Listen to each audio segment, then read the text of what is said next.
இன்றைக்கு இருக்கிற president Trump அவர்கள் தேவனால் தெரிந்து கொள்ளப்பட்டவர். அவர் ஆண்டவருக்காக தேவ திட்டத்தை அமெரிக்காவில் பல காரியங்களை நிறைவேற்றி இருக்கிறார். ஆகவே இந்த தேர்தலிலேயும் தேவன் மறுபடியும் அவர்களை பயன்படுத்த விருப்பமுள்ளவராக இருக்கிறார். பாத்தியா ஜானி, அண்ணன் சொன்னதும் சொன்னாரு, ட்ரம்ப் தான் திரும்ப வருவாரு, தேவன் விருப்பமுள்ளவராக இருக்காரு, அவர் தான் திரும்பி தேர்தலில் ஜெயிப்பாருன்னு சொன்னாரு. ஆனால் அவர் வரல, பைடன் தான் ஜெயிச்சாரு.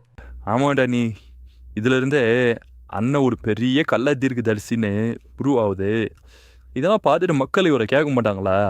இப்படிதான் ஆண்டவர் சொன்னாருன்னு சொல்லிட்டு பொய் சொல்றீங்களே, கள்ள தீர்க்கதரிசிமா சொல்றீங்களேன்னு கேட்க மாட்டாங்களா?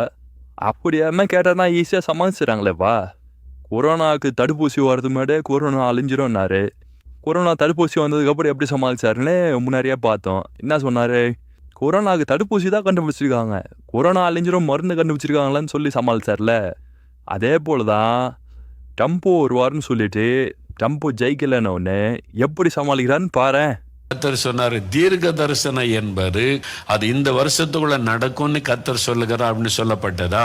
இல்லை, நடக்கும்னு சொன்னால் 4 வருஷம் கழிச்சு நடக்கலாம், 8 வருஷம் கழிச்சு நடக்கலாம். நீங்க விளங்கி கொள்ள வேண்டும். பாத்தியாப்பா எப்படி சமாளிக்கிறாங்கன்னு? இவர்னா பெரிய கள்ள தீர்க்கதரிசியாக தான் பார்ப்பாரு. அதனால இவர் பேரனா வேதாகமத்தில் இப்படியும் பல தீர்க்கதரிசிகள் இருக்கிறாங்க அப்படின்னு சேர்க்கணும்னு சொல்லி சத்தியம் டிவி ஆசைப்படுதோ.